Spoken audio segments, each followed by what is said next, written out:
Well, hey there, champ. Congratulations on another World of Outlaw title. Yeah, thanks. Thanks for having me on. It's another exciting year for sure. Okay, as we get this one kicked off a little bit, so much to talk to you about. First thing I want to talk to you about is this World of Outlaw Championship trail now. You ran about, what, 90 races this year just with the World of Outlaws? Yeah, it's World of Outlaws, for people that don't know, is obviously it's the top level of sprint car racing across the United States. It's usually about 90 to 95 races are on the schedule. We usually get anywhere between 75 to 85 races in with rainouts and things, because we move around so much throughout a season that some races get rained out or canceled for weather reasons. But yeah, it's quite the grueling schedule for sure. Yeah, Florida to the Northeast and then all the way out to California and back across the country 3 or 4 or 5 times. And eventually you finish it all off right here in Charlotte. Yeah, exactly. It's definitely a test of racing, a lot of times through a season and going through a lot of adversity, multiple nights in a row at different racetracks, different regions. And, in sprint car racing, there's regional, areas that we travel into, as the traveling group. And so you're racing against a lot of regional talent from Pennsylvania to Ohio, through the Midwest, and then even out in California. There's always a really good regional talent. So the World of Outlaw group is the best I've ever seen it, and the sport's as healthy as I've ever seen right now. Yeah, you and I grew up about half an hour apart from each other between Sacramento and up into the foothills of Northern California, which is where you came from, Grass Valley, I believe, wasn't it? Yeah, I'm originally from Grass Valley. I actually live in Placerville now. So, kind of still in Northern California and still kind of in the foothills. Yeah, and the hard part of that is with that tour, most of the guys leave home in February to go down to Speed Weeks and kick the season off down in Volusia County Speedway Park. And then you're gone till November, just about, maybe getting home 2-3 times for a couple of weekends. Yeah, you don't get any weekends off. Basically once you start, you might get, a weekend or something, due to weather. But, for me, I try to get home to see my family, from Sunday to Thursday at times. We do get some midweeks off, and, you just get really good at airplane travel. So, that's pretty much it. But we're in the summer months of the season. There's times where we race 4, 5, 6 nights in a row, obviously. So, that's when, we make our money, and it's when, the getting's good for us. And obviously we can't race into the winter. So, we invest a lot of time into the summer, and then in the winter months, we're home a lot more. So I teed all that up to get to where I'm headed to now with you, which is, with that kind of a crazy schedule, how in the world do you find time to put on a promoter's hat? I have no idea, but you've done it, and you've done it incredibly successfully. Starting off with some events on your own that you put on throughout Northern California. What was it that got you interested in becoming a promoter? I think I just kind of have like an entrepreneur, I'm just an entrepreneur at heart. And, as a race car driver, you're always kind of exploring, what other options are out there. And I think I grew up just, basically on the pit area side of the business, never really learned what was going on the grandstand side, and what it takes to get fans there, and to run the show. So it all started actually here in Placerville. The little track here, I knew that they have a good following, and the Outlaws hadn't been, the World of Outlaw group hadn't raced at the racetrack in, over 20 years. And so I wanted to understand why, because it seemed like a no-brainer to me, so the guy that was running the track at the time said, if you want to do a World of Outlaw race, go ahead and do it. So that's how I dove into promoting. I didn't really understand the business at all, and what it entailed, but just quickly you learned about it, realized, there's lots of stresses to it. It's a lot of risk at times, but it can be super gratifying, putting on a show, and, entertaining fans, and, taking care of the racers. So, as I've kind of progressed, now through the years, and promoted more, and then even taken over Silver Dollar Speedway up in Chico, it's something I enjoy. It takes, a lot more than just me to accomplish it. I kind of lead or steer the ship, but it takes a lot of people behind me, a lot of good people, that help me get it accomplished. Well, you just mentioned what I was going to talk about a little bit next here, which is Silver Dollar out of Chico, California. That was your next big foray, taking on a whole season and a racetrack itself. You partnered up with your brother-in-law, Kyle Larson. The two of you put your names in there and putting on the races up at Silver Dollar. You guys had a great season up there. Then you took it to a whole nother level and you started up the High Limit Series. Tell the fans and the viewers a little bit about what the High Limit Series is and why you guys did it. Okay, good question. So High Limit Sprint Car Series is basically a new series in sprint car racing that is designed to be in the middle of the week, and it's designed to have a little bit bigger purses. It's designed to incorporate a little bit of the pay-per-view audience, into the purses for the racers and to help the promoters put on a midweek show.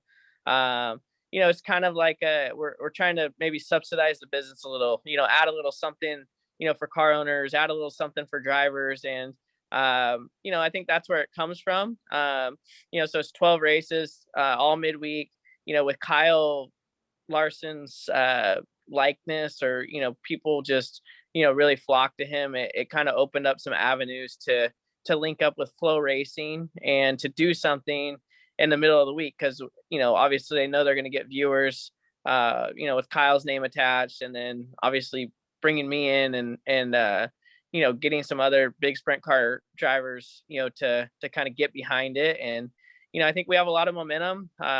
It's a really cool concept. Obviously we still want fans, we still want the fan experience, so it's in no way supposed to isolate fans or not, that we don't want fans to be there, but it's just something to kind of create another exciting thing during the week for fans, whether they can or can't be there.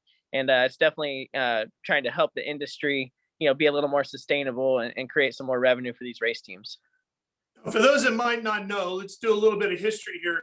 The origination of the term outlaw in sprint car racing meant that the driver would basically take Speed Sport when it would come out on a Friday and find out where the highest paying purses were within an X amount of driving time from where they lived. And they'd go chase those purse dollars and then come back and wait for the next week, issue a Speed Sport and do it all over again.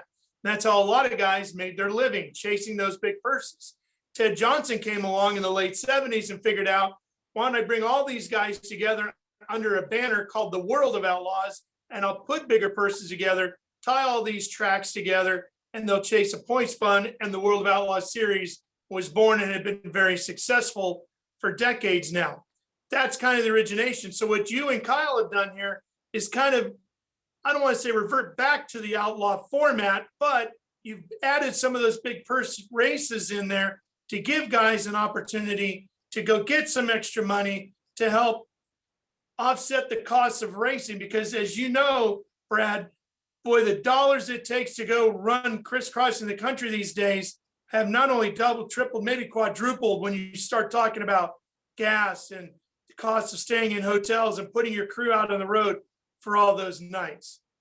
Yeah, obviously the teams, the team owners are the ones that, invest the most into this, and they, receive the least. It's a very tough business model to sustain. And, I think that's what we're trying to do is, help create some more sustainability for race teams. And I think we are in a moment in time where the sport is changing. There is a pay-per-view audience, watching these races, and, there is another form of revenue, coming in, and it's really elevated the sport. Sprint car racing is as popular as I've ever seen it in my lifetime. And I think it's just getting more and more popular. And a lot of that is because of the streaming service and the access that, the casual fan now can tune in and watch. So, the business model was always built around, 2,500, 3,000 fans going to a racetrack. The World of Outlaws get their sanctioning fee, and the racers get a chunk of that towards the purse, and then the promoter takes his chunk. Well, now there's a whole nother revenue stream, and, however many more thousands of people watching each race. So we felt like that needs to be incorporated into the business model. And I think that's what we're really putting pressure on, is utilizing some of that revenue to spread between promoters, the race teams, and That's why we're able to maybe raise the purses. And things have been maybe a little stagnant, and maybe sprint car racing is ready for a little innovation. And we're kind of the new kids on the block, and we're excited to kind of maybe put our spin on things and try and see what we can do with this high limit series. And it's important to point out that you and Kyle were not looking to dethrone the World of Outlaws and overtake the sprint car racing world. You started this with the thought of come up, as you said, with an avenue to help make the sport more sustainable. Is that correct? Yeah, exactly. The original, obviously a concept and intent and why we chose 12 races in the middle of the week was, obviously to add to the ecosystem, obviously not try to take away from what's already good about it. So we're definitely trying to add and, like you said, create more sustainability. And, these drivers, they do sacrifice a lot, going up and down the road and being away from their families. And, it's not that, it's not, I wouldn't say it's the most dangerous sport, but it's not, there's definitely things that are less dangerous in this world to be doing. And, I feel like, drivers should be, if there's, a way to get them a little more compensation, then I think that, that was also the goal as well. I do want to point out that we're going to have the World of Outlaw president, Brian Carter, on our Race Industry Week panel later this week on Friday to talk about the World of Outlaws side of the sport and what they're doing. But Brad, we have to point out there has been some controversy about you guys starting this series. It didn't go over well with everybody. There was some blowback from it. The World of Outlaws have what's called a platinum program, where it's a contingency program. If you commit to running the entire season and show up at every event, you get some added bonus, some perks, if you will, for doing so, but you have to do all that. Can you explain a little bit what that platinum program is and what you get for that? Yeah, absolutely. So, I've been doing the Outlaw Tour for, I've done it 9 full seasons and, definitely dabbled in it, previous seasons. But, any sprint car racer can race a World of Outlaw race at any point in a season. But if you sign up at the beginning of the season, as a platinum member, you basically are signing up to run every single race, exclusively only World of Outlaw races. And for that, your team gets tow money.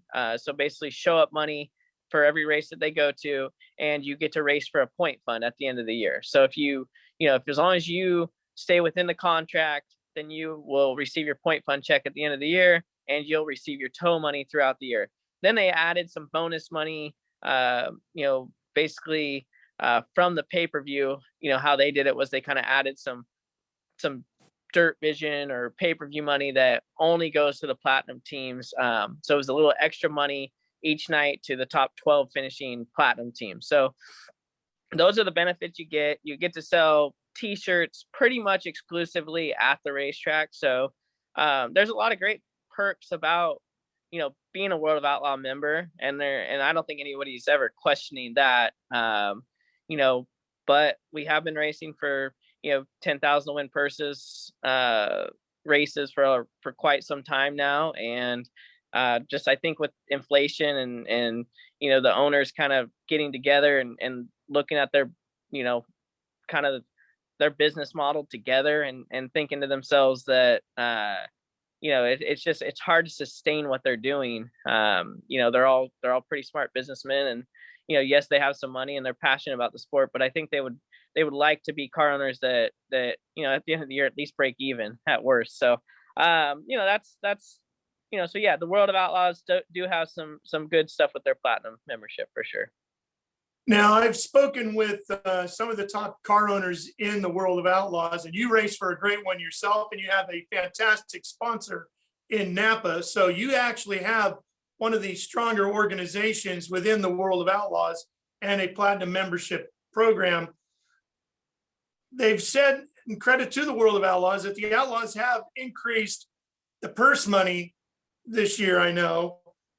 So they are doing some to try to make this as doable as possible for the car owners. But I also have heard from the car owners, it's $1,500 every time they fill up that big tractor trailer to haul that transporter down the road. And it gets awfully expensive that the tow money doesn't even cover how much gas it takes just to get that hauler out of the state that you're based out of, let alone to the next race. So when the high limit series comes along, seems like a great idea to give guys an opportunity to go race for some other money.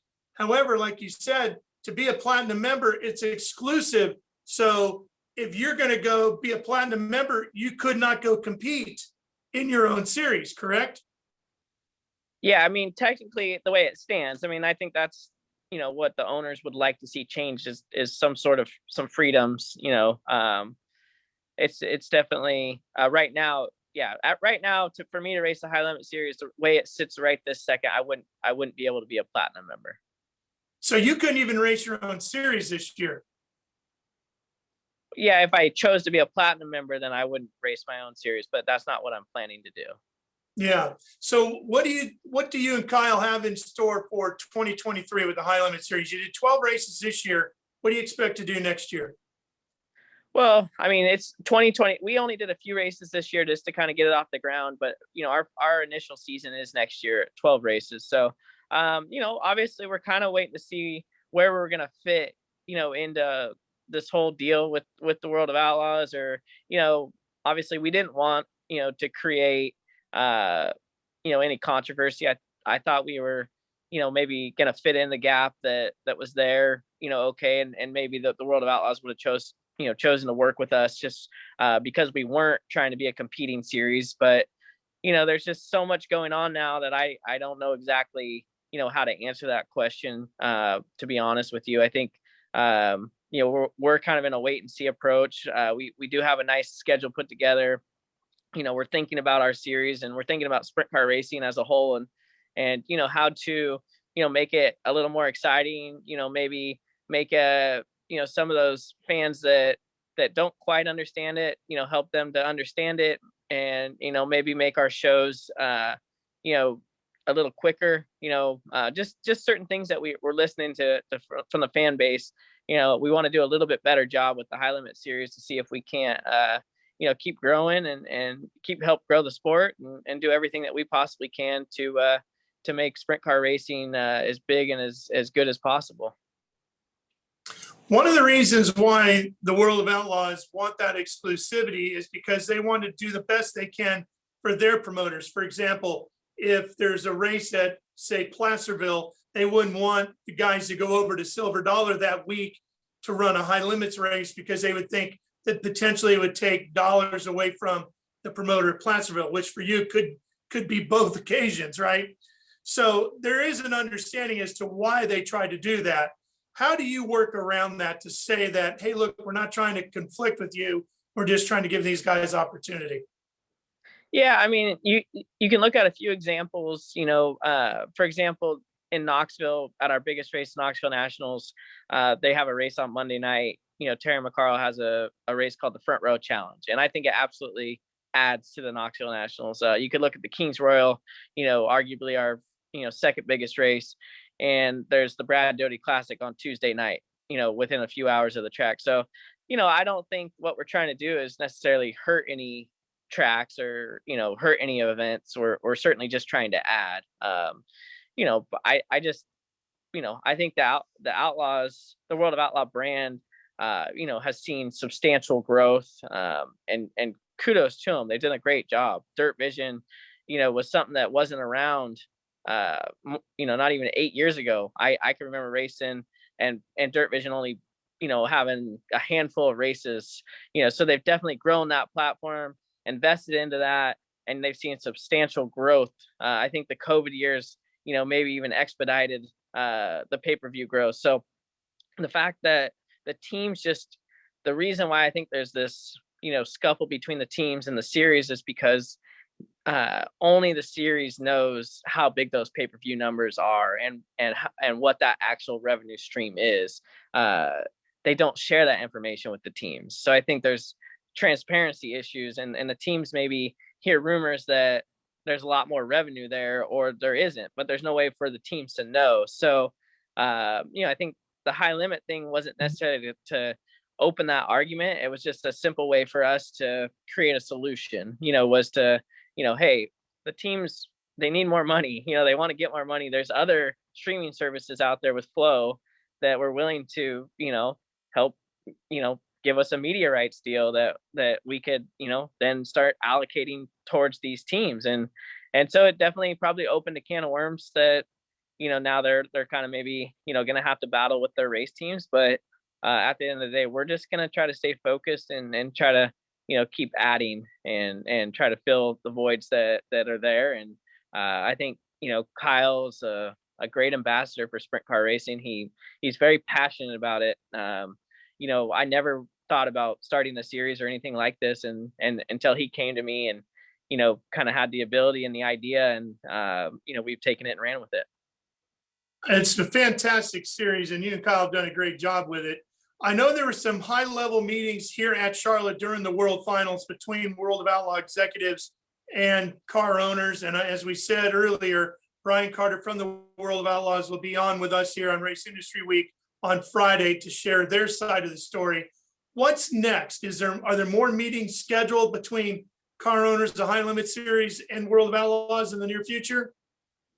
I honestly, I felt like I kind of had to step out of the negotiations just because I was owning the High Limit Series, and I think what the teams are kind of asking for is some freedoms to be able to run the High Limit Series. So I felt like it was a little bit of conflict for maybe me to be in the meetings. Obviously, I hear, from Casey and other car owners kind of what's going on, and I think they're still actively negotiating or trying to come up with alternate solutions. I don't know exactly where those negotiations stand. I don't feel like they're as close as what the owners would want them to be, but it's pretty active right now. So I think it could change, day by day right now with where they're at. And obviously, I just hope for the best. Hopefully that we can all end up in a good spot. And I think the health of the sport, the fan base is great. It's just a matter of trying to find that balance that works good for everybody. Well, Brad, you've done an amazing job as a driver, winning multiple World of Outlaw championships now. You've done an incredible job for our home base there in Northern California of bringing sprint car racing back to Placerville and other parts of Northern California. Now going and buying one of my favorite tracks there at Silver Dollar up there in Chico, becoming the promoter of that event, and then taking over the High Limit Series and bringing that to life. So you said you're a bit of an entrepreneur. Are you surprised at how much stress this has brought you now with everything, or are you pretty excited with everything you got going on? Yeah, sometimes I might bite off a little more than I can chew, but it's exciting. I think Silver Dollar Speedway is definitely I'm very passionate about it. I'm very passionate about the Gold Cup, trying to build, bring that event back. It was such a big part of my childhood. For people that don't know, Gold Cup Race of Champions is basically the biggest West Coast sprint car race. It's Steve Kinzer, and it's been won by all the Jack Cottonchild, Sammy Swindell, all the big names have come to Chico and won the Gold Cup. And the Gold Cup was basically at one point one of the crown jewels, in sprint car racing, and there was always 3 or 4 crown jewels. So the Gold Cup was in that category. And then over the course of about 15 years, it kind of faded and lost a little bit of its jazz. And so Kyle, myself, and our other partner Colby are working hard to try to get the Gold Cup kind of back on that same level, to be the stable of the West Coast sprint car world. Is we'd like to get that event back to being in the same category as the Kings Royal, National Open, the Knoxville Nationals. We'd like people to talk about the Gold Cup in that same type of sentence. So that's a goal of ours. Obviously the day-to-day stuff at Silver Dollars, some of the stuff that's the hardest is staffing the concession area, the beer booth, the ticketing, the pit passes, doing the track prep, the tractors breaking down, all that type of stuff is stuff that people don't realize, and it's very hard to run that business. There's basically 6 or 7 businesses in one, and weekly racing is honestly some of the hardest stuff. You put in a ton of work to do it. You get complained at and stuff, and you really don't make a whole lot of money. Your money's definitely in your bigger events, your fireworks shows, your monster trucks, and a few big sprint car races and obviously the Gold Cup. So when we do the weekly stuff, it's more just to keep the racers going and give the hardcore fans something to do. But it's certainly a tough business. I've enjoyed it. My wife's taken on a lot more of the back end stuff, the the ticketing, the calls, the ticket office, that type of stuff. So it's definitely stressful. It's been hard. The high limit series is in the same category, but when you're not running the racetrack, you're focused on just the series, and obviously that doesn't seem as hard. It's still stressful. You still have risk and things because we're promoting a lot of the shows ourselves. But it's still not as hard as running the racetrack for sure. Well, I can see Francisca and Judy have jumped on, so that means our time's about done. As we wrap up here, Brett, thank you so much for joining us. All the best through the holidays to you and your family. And tell us where, if anybody wants to find out what's happening with the High Limit Series or with Silver Dollar, how they can find that. And when is the Gold Cup 23? Yep. highlimitracing.com. We'll release our schedule soon, but it's got our purses and kind of our structure on there and what we're doing.